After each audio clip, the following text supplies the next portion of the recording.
A Campfire Tales production of The Good Bargain and The Wonderful Musician, both written by the Grimm Brothers. Welcome to Story Time. There once was a peasant who had driven his cow to the fair and sold her for $7. On the way home, he had to pass a pond, and already from afar, he heard the frogs crying, "Erk, erk, erk, erk." "Well," said he to himself, "they are talking without rhyme or reason. It is 7 that I have received, not 8. When he got to the water, he cried to them, "Stupid animals that ye are! Don't you know better than that? It is $7, not 8. The frogs, however, stood to their "Erk, erk, erk, erk." "Come then, if you won't believe it. I can count it out to you." And he took his money out of his pocket and counted out the $7. Always reckoning 24 groschen to a thaler. The frogs, however, paid no attention to his reckoning, but still cried, "Erk, erk, erk, erk." "What?" cried the peasant, quite angry. "Since you are determined to know better than I, count it yourselves," and threw all the money into the water to them. He stood there and wanted to wait until they were done and had brought him his own again. But the frogs maintained their opinion and cried continually, "Erk, erk, erk, erk." And besides that, did not throw the money out again. He still waited a long time until evening came and he was forced to go home. Then he abused the frogs and cried, "You water splashers, you thickheads, you goggle eyes. You have great mouths and can screech till you hurt one's ears, but you cannot count $7. Do you think I'm going to stand here till you get done?" And with that, he went away. But the frogs still cried, "Erk, erk, erk, erk," after him till he went home quite angry.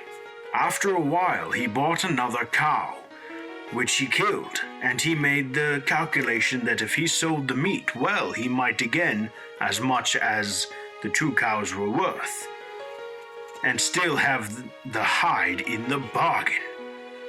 When he got to the town with the meat, a great troop of dogs were gathered together in front of the gate, with a large greyhound at the head of them, which jumped at the meat, snuffed at it, and barked, "Row, row, row." As there was no stopping him, the peasant said to him, Yes, I know quite well that you are saying wow, wow, wow, because you want some of that meat, but I should fare badly if I were to give it to you." The dog, however, answered nothing but, "Row, row." "Will you promise not to devour it all, then, and you will vouch for your companions?" "Row, row, row," said the dog. "Well, if you insist on it, I'll leave it for you. I know you well, and I know your master is. But this I tell you, I must have my money in 3 days, or else it will go badly for you. You must bring it out to me." With that, he unloaded the meat and turned back. The dogs fell upon it and loudly barked, "Row, row." The countryman, who heard them from afar, said to himself, "Now they all want some, but the big one is responsible to me for it." When 3 days had passed, the countryman thought, "Tonight my money will be in my pocket," and was quite delighted. But no one would come and pay it. "There's no trust in anyone now," said he, and at last he lost patience and went into town to the butcher and demanded his money. The butcher thought it was a joke, but the peasant said, jesting apart, "I will have my money. Didn't the great dog bring you the meat of the slaughtered cow 3 days ago?" Then the butcher grew angry, snatched a broomstick, and drove him out. "Wait a while," said the peasant. "There is still some justice in the world," and went to the royal palace and begged for an audience. He was led before the king, who sat there with his daughter and asked him what injury he had suffered. "Alas," said he, "the frogs and the dogs have taken from me what is mine, and the butcher has paid me for it with a stick." And he related at full length all that had happened. At this the king's daughter began to laugh heartily, and the king said to him, "I cannot give you justice in this, but you shall have my daughter to wed for it. In her whole life she has never yet laughed as she has just done at you, and I have promised her to the man who could make her laugh. You may thank God for your good fortune." "Oh," answered the peasant, "I will not have her. I have a wife already, and she is one too many for me. When I go home, it is just as bad as if I had a wife standing in every corner." Then the king grew angry, and he said, "You are a boor." "Ah, Lord King," replied the peasant, "what can you expect from a pig but pork?" "Stop," answered the king. "You shall have another reward. Be off now, but come back in 3 days, and then you shall have 500 counted out in full." When the peasant went out by the gate, the sentry said, "You have made the king's daughter laugh, so you will certainly receive something good." "Is that what you think?" answered the peasant. 500 are to be counted out to me." "Listen," said the soldier. "Give me some of it. What can you do with all that money?" "Because it is you," said the peasant. "You shall have 200. Present yourself in 3 days' time before the king, and let it be paid to you." A Jew who was standing by and had heard the conversation ran after the peasant, held him by the coat, and said, "Oh, wonder! What a lucky man you are! I will change it for you. I will change it for you in small coins. What would you do with the great dollars?" "Jew," said the countryman, 300 you can have. Give it to me at once in coin. In 3 days from this, you will be paid for it by the king." The Jew was delighted with the profit, and brought the sum in bad groschen, 3 of which were worth 2 good ones. After 3 days had passed, according to the king's command, the peasant went before the king. "Pull his coat off," said the latter, "and he shall have his 500. "Ah," said the peasant, "they no longer belong to me. I present 200 of them to the sentinel, and 300 to the Jew, has changed for me. So by right, nothing at all belongs to me." In the meantime, the soldier and the Jew entered and demanded what they were owed by the peasant, and this conduct angered the king. They received the blows strictly counted out. The soldier bore it patiently and knew already how it felt.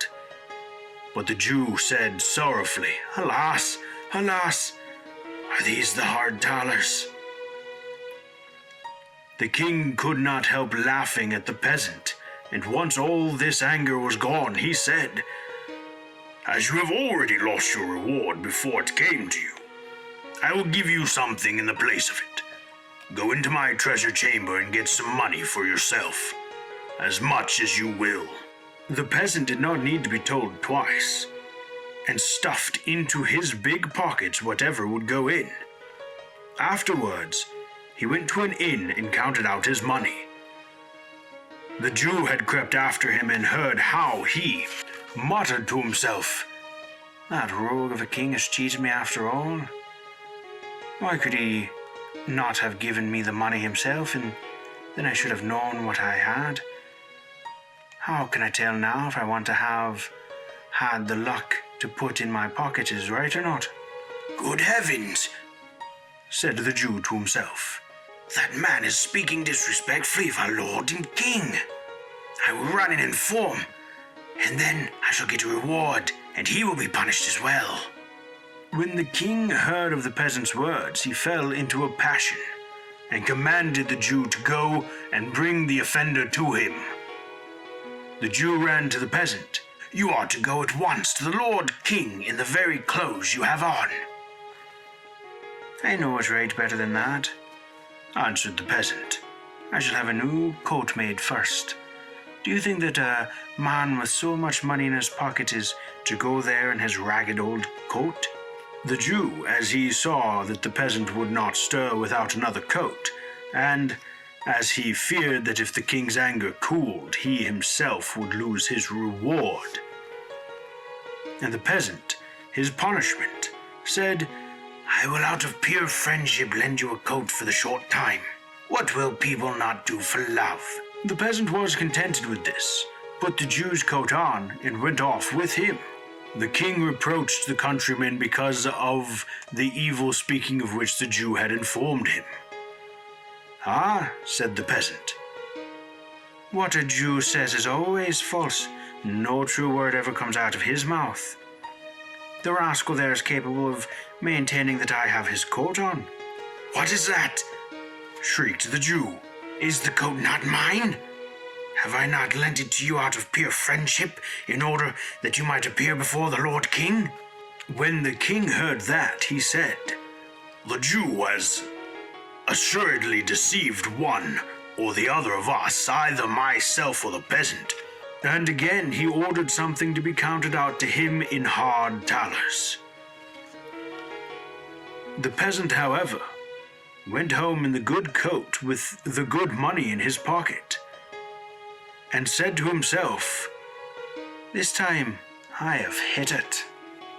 There was once a wonderful musician who went quite alone through a forest and thought of all manner of things. And when nothing was left for him to think about, he said to himself, "Time is beginning to pass heavily with me here in the forest. I will fetch a good companion for myself." Then he took his fiddle from his back and played so that it echoed through the trees. It was not long before a wolf came trotting through the thicket towards him. "Ah, here's a wolf coming. I have no desire for him," said the musician, but the wolf came nearer and said to him, "Ah, dear musician, how beautifully you do play. I should like to learn that too." "It is soon learned," the musician replied. "Only you have to do all that I bid you." "Ah, musician," said the wolf, "I will obey you as a scholar obeys his master." The musician had him follow, and when they had gone a part of the way together, they came to an old oak tree which was hollow inside and cleft in the middle. "Look," said the musician, "if you will learn the fiddle, put your forepaws into this crevice." The wolf obeyed, but the musician quickly picked up a stone and with one blow wedged his two paws so fast that he was forced to stay there like a prisoner. "Stay there until I come back again," said the musician, and went his way. After a while he again said to himself, "Time is beginning to pass heavily with me here in the forest. I will fetch another companion," and took his fiddle and again played in the forest. It was not long before a fox came creeping through the trees towards him. "Ah, there's a fox coming," said the musician, "and I have no desire for him." The fox came up to him and said, "Oh dear musician, How beautifully you do play. I should like to learn that too." "That is soon learned," said the musician. "You have only to do everything that I bid you." "Oh, musician," said the fox, "I will obey you as a scholar obeys his master." "Follow me," said the musician, and when they had walked part of the way, they came to a footpath with high bushes in both sides of it. There the musician stood still, and from one side bent a young hazel bush down to the ground and put his foot on the top of it. Then he bent down a young tree from the other side as well and said, "Now, little fox, if you will learn something, give me your left front paw." The fox obeyed, and the musician fastened his paw to the left bough. "Little fox," said he, "now reach me your right paw." And he tied it to the right bough. When he had examined whether they were firm enough, he let go and the bushes sprang up again, and jerked up the little fox, so that it was hung struggling in the air. "Wait there till I come back again," said the musician, and went his way. Again he said to himself, "Time is beginning to pass heavily with me here in the forest.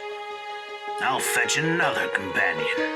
So he took his fiddle, and the sound echoed through the forest.